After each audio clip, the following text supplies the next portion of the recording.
It's an assault on everything Mahatma Gandhi stood for and preached. It's an attack on the foundations of our freedom movement, of our independence struggle, the values of our constitution, and it simply, to my mind, has to be challenged at every level. And one of the issues, therefore, is the need to rethink the global system and come up with a greater flexible thing, because frankly, in international affairs, if you're not at the table, you're on the menu. Welcome to another episode of Independent Thought and Freedom, where we have conversations with some of the most interesting people around the world who are shaking up politics, society, economies, and ideas. We've had some amazing guests on this program, including The Saker, Paul Craig Roberts, Sheikh Imran Hussain, E. Michael Jones, Cynthia McKinney, and more. If you'd like to support us to reach our next goal of actually putting together live events where we bring some of my best guests side by side on one stage, please consider becoming a monthly subscriber on Patreon. You'll find the link below. Also, if you are an author or researcher with important ideas to share with the world and want to have a greater impact, I'm offering a free masterclass, 3 steps on how to leverage your intellectual authority to become a media personality. The link for that class is in the description as well. And now, on to this week's show.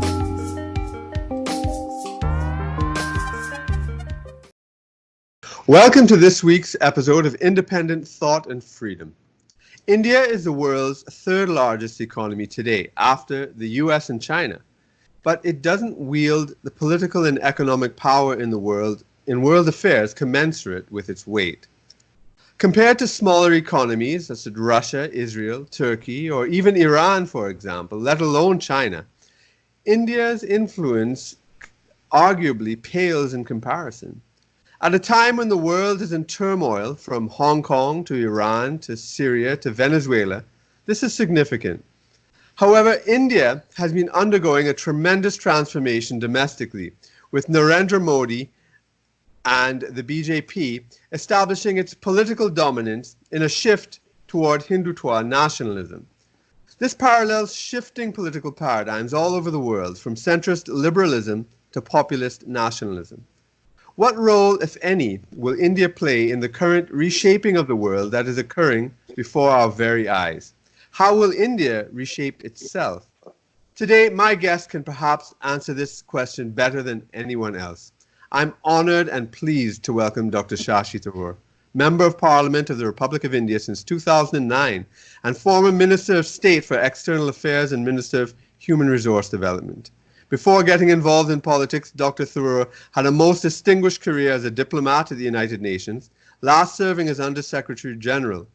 He came in 2nd place to replace Kofi Annan, losing to Ban Ki-moon after he was vetoed by the United States.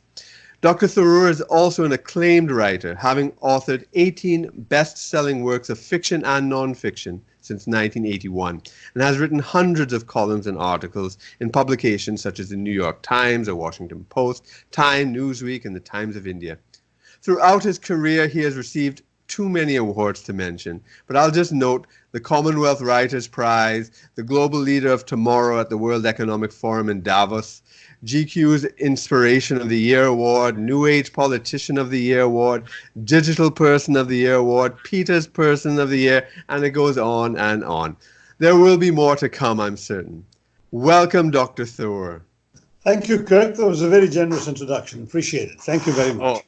It is well deserved, and I could have gone on and on for much further, but I know both of us are pressed for time. There's so many things that we can talk about, but why don't we start with the recent debate in Parliament on the refugee bill? You participated in that debate? Yes. Well, it's a debate that is profoundly important because of the fact that it's such a basic assault, as I said in Parliament, on the very foundations of our Constitution and the very logic of our freedom movement.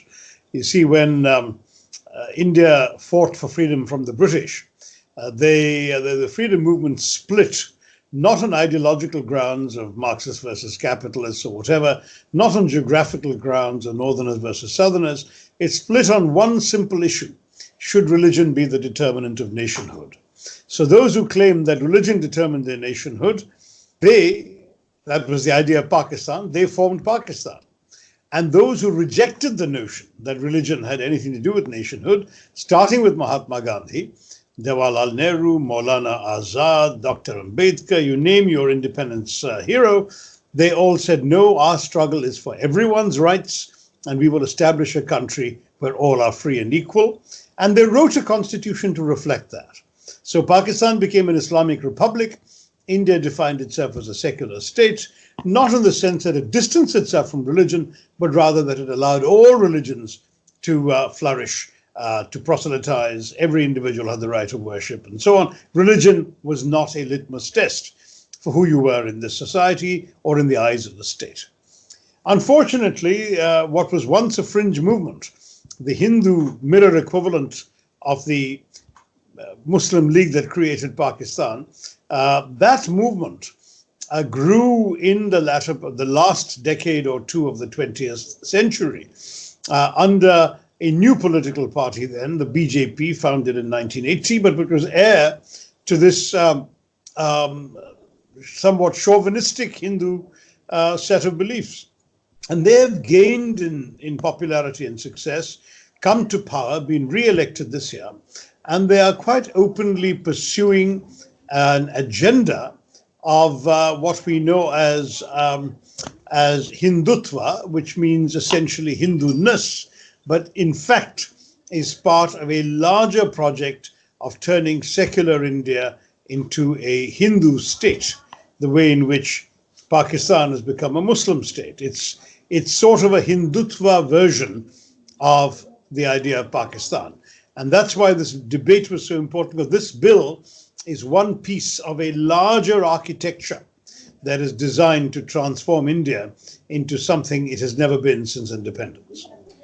Okay, there are two aspects two angles I'd like to take this toward. One is that from a personal perspective, from your own history, your involvement with the UN refugee process, I think, would provide a lot of special insight, and the protection of minorities aspect, which the BJP has emphasized, is something to look at. I suppose seeing India as a homeland for Hindus who are being repressed, if you want to say, denied human rights in neighboring countries, Bangladesh, Pakistan, etc. We have no problem with that. Our problem is with the exclusion of some. So when you single out specific communities and say that people who are persecuted of those faiths will be eligible for accelerated citizenship in India, and you deliberately leave out Muslims, then what happens, for example, to the Ahmadiyyas of Pakistan who are treated as Muslim in India? Yes. Who are considered apostates in Pakistan? What happens to the Shias and the Hazaras in Afghanistan? What happens to atheists from Bangladesh? There have been atheist bloggers who have been shot. What happens to Muslim intellectuals and writers like Taslima Nasreen, Dawood Haider, who have in the past been given asylum in India? You see, it's discriminatory as a bill, and it's that discrimination that we are objecting to. On the contrary, we're not objecting to refugees getting status in India. On the contrary, we're proud of our record of granting refuge.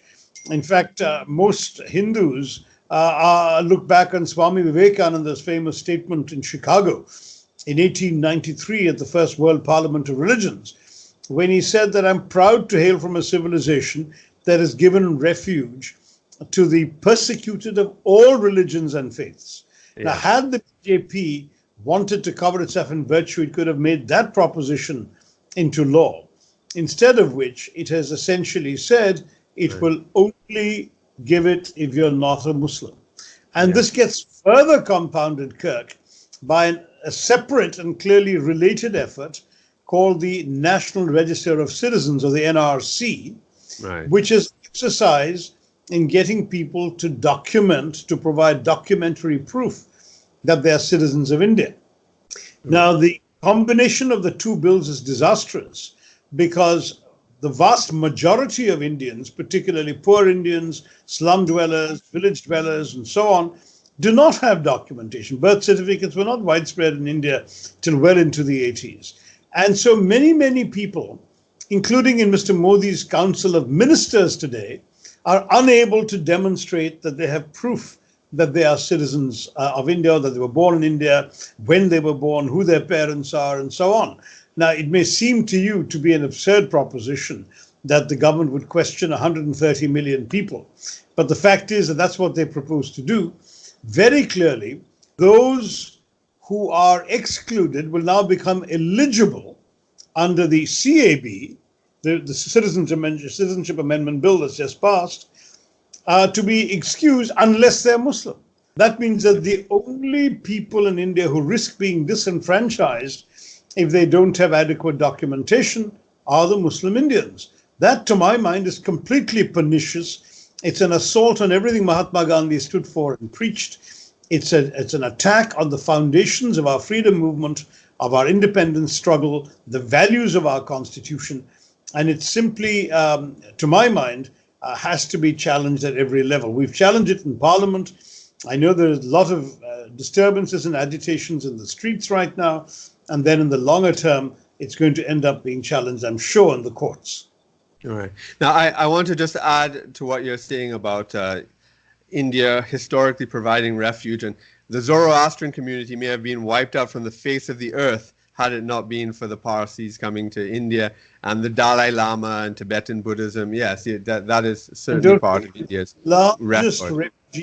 The largest refugee exodus in human history remains the 10 million East Bengalis who fled the genocidal attacks by the Pakistani military in 1970, 71. Right. And those who came in 71, the total was 10 million, which no other refugee crisis, not even the Afghan refugee crisis, comes close. So these 10 million people were given refuge willingly by India. No one asked them what their religion was. Yeah. That's how it has been. So it's really shameful that for the first time we have a government that judges people and their worth for protection and refugee status and citizenship on the basis of their religion. That, to my mind, is really a mirror image of what Pakistan was all about, and to my mind, should never have been allowed to darken India's political and constitutional system. Now, you've put this in a bigger historical perspective, and that's great. That's exactly what I expected and wanted. Because I would like to approach it from my own perspective, being from an overseas Indian community in Trinidad and Tobago. We've been here for over 160 years. My family in particular has been here for 6 generations. We've established Indian communities in Trinidad, in Guyana, in Fiji in particular, Mauritius as well, where my wife is from. We're not just immigrants. We've actually created a land of our own and created sort of mini Indian, Bihari villages in a sense outside.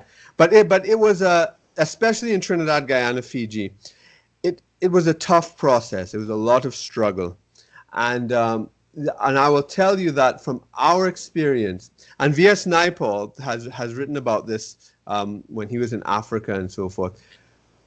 There was, when independence was coming, and if we achieved independence in 1962, there were a lot of fears about the rights of Indians in the independent countries.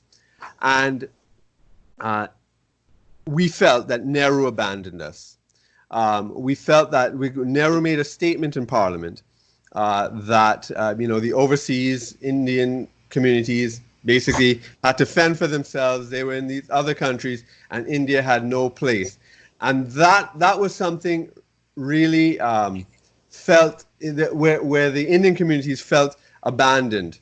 And I want to relate it also to something that Naipaul, our great writer Naipaul, had written when he was in Africa, traveling with Paul Tharoor, and going to Uganda and Rwanda and in East Africa, traveling, and shortly before the Ugandan Asians were expelled and the Kenyans, but which he foresaw, and he was talking to the Indian community there, and he felt almost jealous next to Paul Tharoor and some of his English compatriots, saying they had governments who would look after them if they were in trouble. He, as a Trinidadian, as an Indian, felt he had nobody, and that if something, and he saw his American compatriots, if something ever happened to a single American, the U.S. government would not relent until that American was found, and it was just something that made him reflect and feel his nothingness in the world. You know how Naipaul is. Interesting is that when he was a student in England, he had written to his father about thinking of sitting for the Indian examinations to join the Indian diplomatic service. So clearly, despite living and being brought up in Trinidad and never having seen India, he actually thought of himself as Indian, which is something perhaps people in India didn't fully appreciate. Nehru's position was actually legally accurate, because when you're sovereign independent states, it's only your own citizens you have any claim to. If an Indian citizen was in trouble abroad, the Indian embassy would obviously have to step in and help him. But an Indian who's a citizen of Trinidad, or of Fiji for that matter, it's very difficult for the Indian government to say somebody who's your citizen is my business. And to that degree, the stand taken by India was right. But there are some countries, China, for example, which has historically taken the view that once you're Chinese, you're always our business. And that is, in fact, resented by some Chinese who hold other passports, the Singaporean Chinese or the Indonesian Chinese, but welcomed by others who feel that the long shadow of China cast over unfriendly governments gives them some protection. So I understand your concern. I will say, though, that today our perception is slightly different in that we still associate ourselves more directly with expatriate Indians in foreign countries as overseas Indians. In other words, we don't quite see you as the same as Indian citizens, but we see you as people who have a special claim to our affections after our own citizens. Mm-hmm. Yeah, I know we have a limited time, but there are these large questions that this bill opens the door to, and which is about the reconfiguration of the world right now. It's definitely moving away, challenging the globalist sort of liberal consensus in international institutions, in domestic politics. So in so many places, India not being least among them, and what I am very interested in is your writings are very much part of that, I think, because you, for instance, the way you have questioned Winston Churchill, the place of India in global history, the role of colonialism, and you've even criticized your former employer, the United Nations, in the way that countries like India or Nigeria or South Africa or Brazil have been marginalized within the old order, which is still around, and which I believe that old order is the one being questioned right now. And in some ways, the BJP it's just like Trump is an imperfect attack on the old system of the G7 and the Security Council and NATO. BJP is an imperfect attack on the old system in a way as well. And you see, from your perspective, so I'd like to hear how you reconcile that, because I think you have some sympathy with it. No, look, I'm certainly beyond doubt critical of many things in the old system, whether the global system, certainly the colonial era. You're familiar with my work, and with some of the limitations, if you like, of old ways of doing things. But at the same time, I do believe there are some unchallengeable principles that should govern all human relations in any society. I don't think democracy, for example, is something that only a few can reserve to themselves. I think democracy is an ideal worth pursuing everywhere in the world, that people should have the freedom to determine their own political destinies, and people should have an opportunity to live and breathe free, to express their opinions, to pursue their own happiness. That is what, to my mind, democracy boils down to.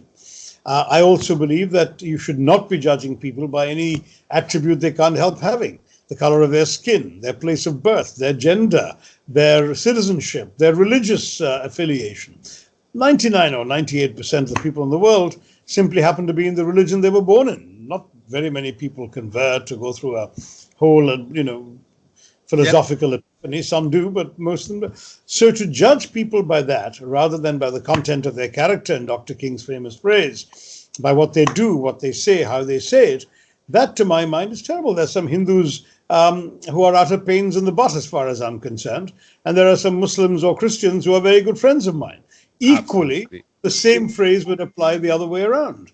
And to my mind, the fact that they're Hindus or Muslims or Christians is much less relevant to me than that they're interesting, or that they're focused on a subject that I care about, or they're humane, or they've done good things, or they're successful in some way, or whatever.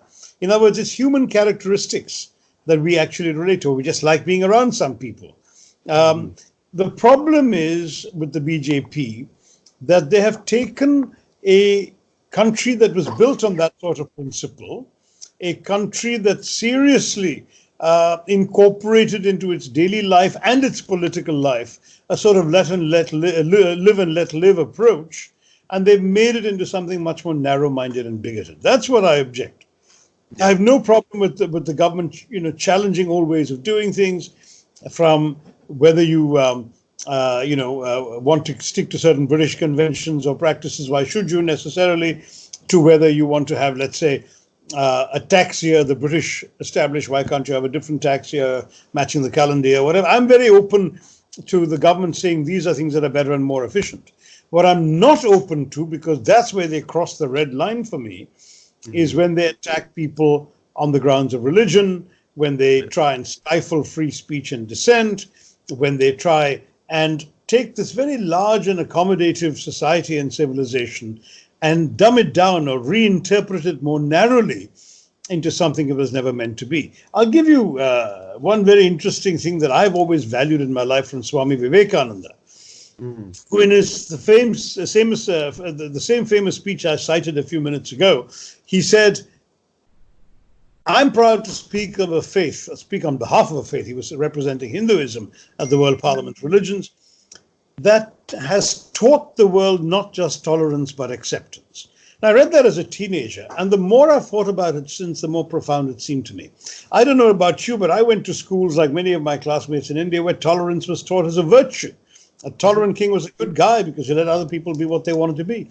But when you think about it seriously, tolerance is really a very patronizing idea. Tolerance rests on the notion, I have the truth, you are in error, but I will magnanimously indulge you in your right to be wrong. Yeah. Whereas acceptance, which is what Swami Vivekananda says Hinduism is all about, essentially says, I believe I have the truth, you believe you have the truth, I will respect your truth, please respect my truth. And I cannot think of a better way of stating how important that kind of acceptance is, both of other religions, other ways of worship, other ways of being, but also in a democracy, other ways of thinking and other ways of having your own opinions. It's been a terrific strength of India that most Hindus have been like this. And it shakes me up to the core that a party that claims to be defending Hindu values betrays this fundamental value itself in its intolerance for others. Yeah, for minority faiths. Yes, I mean, I understand that, and I mean, your book, Why I'm a Hindu, definitely speaks about that. And I mean, in my own understanding, because I am a Hindu as well, although I was raised a Catholic, we have my father's Catholic, my mother's Hindu, but I have, in my reconsideration of Hinduism throughout my life, I've come to the conclusion that the Hinduism is basically ancient Indian liberalism. And in a sense, this is why the Parsis could come. This is why that it is so. Before that, and the acceptance given to Christianity. For example, when Saint Thomas the Apostle showed up and started converting people. So there's That's always right. And been. you're Malayali, so you're yeah. So that is special for you. Yes, the Jews. So the Jews, the Christians, the Parsis, and indeed even Muslims who came in peace were encouraged to practice their faith. The oldest functioning mosque in the world outside the Middle East, outside the Saudi Peninsula really, is the one in Kodungalur in Kerala, which was established barely a few decades after the faith came into being. Right. You see, and I think that I'm looking at it from a philosophical perspective, and you are in political battle, so I understand that difference. But there are aspects of Hindutva that I see. Look at that instead of adopting the British term liberalism and democracy, which brings it a special baggage with itself that can be un-Indian, if you want to put it that way, or contrary to Indian. In modern terms, Hinduism is liberal and Hindutva is illiberal Hinduism. Right. So, the way that it's been manifested with certain aspects of thuggery and whatnot, I totally understand. And have absolute sympathy with you on that. But I do think that there are these large philosophical questions about nationalism and globalism. So, I mean, in your view, I do sense that you have a sympathy towards nationalism. And of course, you're part of the Indian National Congress, which inspired nationalist movements all over the Third World, including the Caribbean and elsewhere. But that's a different kind of nationalism than is occurring now. What is how do you define and defend nationalism in the current context? Because it is something different, isn't it? Yes, I'm going to have to be brief, Kirk. We're running out of time. Yes. But very simply, the nationalism that India cherished was an inclusive nationalism. It basically said, essentially what our nationalism is about is our self-respect, our right to determine our own fates, rather than having foreigners come and do it for us in our country. But once we've won our freedom, we have to include everyone, including those Brits who wanted to stay on were welcomed. There was never any hostility. In fact, Nehru was quite attentive to the sense that the British too deserved the respect for a peaceful transfer of power, and that's what happened. Well, it wasn't entirely peaceful from the point of view of the partition and the deaths that accompanied that, but I mean peaceful between the Brits and the Indian national movement. So my nationalism is one which includes everybody, in fact, which defines a nation by definition as including everybody. So I can never accept the kind of what the BJP calls nationalism, which is nationalism principally of, for, and by Hindus, and that too Hindus of a particular kind, rather than others, minorities, Muslims, and so on, are seen de facto in their minds as somehow less entitled to and less deserving of the position that Hindus can claim for themselves in India. Now, they argue, of course, look, there are so many Christian countries, there are so many Muslim countries. This is only the only country other than tiny Nepal where Hindus are a majority. Why shouldn't this be a Hindu country? Well, my argument is our history has made that impossible. Yes, Hindus are 80% of the population, but 20% of India is still 260 million people. You can't just wish them away, and you certainly can't relegate them to second-class citizenship. So that's the fundamental difference between my kind of Hinduism and their kind of Hinduism. But otherwise, I also don't grant them the sort of copyright over loyalty to the nation.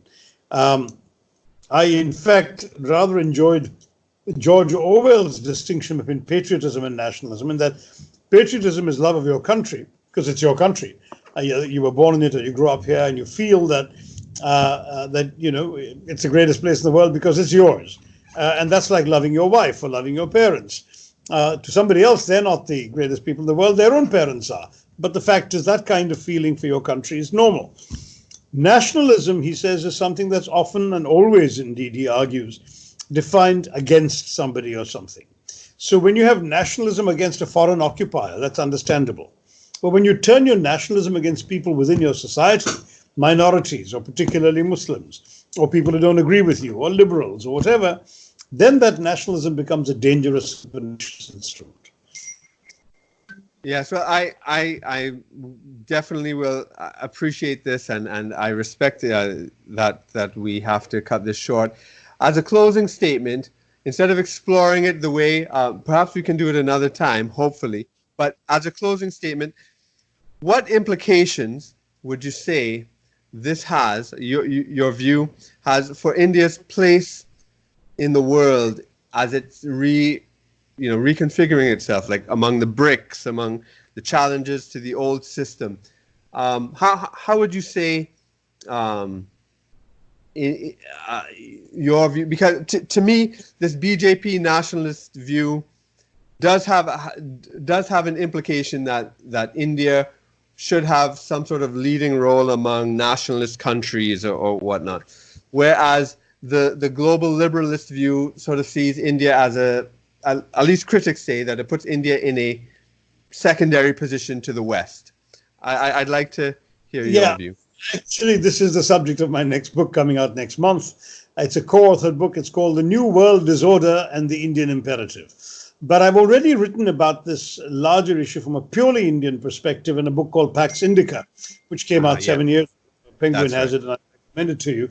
But as far as the new book is concerned, I do look at the whole way in which global governance has worked since the Second World War, and I argue that it served very much the interests of a few dominant powers, particularly the richer Western powers, and that as new forces are emerging, of which India is one, you need a balancing force. You need something between, if you like, the extremes of the US and China on one side and the other, a state that is actually committed to liberal internationalism and at the same time wants to work with the people on both sides, is not interested in promoting hostility or difference amongst them. Now, that kind of approach, it seems to me, will give us a basis for a rewritten world order. Indians have been rule takers in the system, as have Trinidadians. And I think it's time some new faces join the rule makers. Equally, the challenge for a country like India to be on the high table of the world is particularly ironic, because the powers that became, for example, permanent members of the UN Security Council were those who were the world's most powerful countries in 1945. Are they still? Does Britain and France carry the same inevitability of unavoidability as well that they had in 1945? What happened to Germany, which has outstripped them both? What about India? What about Japan? What about at least one of the African countries, Nigeria, South Africa, even Egypt? What about Brazil? What about Indonesia? There are lots of players whose voices are relatively marginalized. And one of the issues, therefore, is the need to rethink the global system and come up with a greater flexible thing. Because frankly, in international affairs, if you're not at the table, you're on the menu. And I think exactly. I think we got to say that it's time that we move to the other side. I'll leave it there, Kirk. Yes. After it comes out and you've had a chance to look at it, we'll have a chance, I hope, to talk again. I hope so. That's a brilliant segue. If your viewers and listeners tell you they enjoyed this conversation, then we'll come back and have another one. Okay? Absolutely. I want to thank you not only for this interview, but for all your work, your brilliance, your wit, and your charm. You're a rare personality, a politician that people can admire, respect, and genuinely like. I wish you every success in your mission ahead. Thank you so much for those kind words, and have a great day. Take care. You too. Thank you. That's all for Independent Thought and Freedom this week. Please join us again next week. And in the meanwhile, make sure you subscribe, leave me a rating, like, and share this podcast with your friends. Thanks, and bye for now.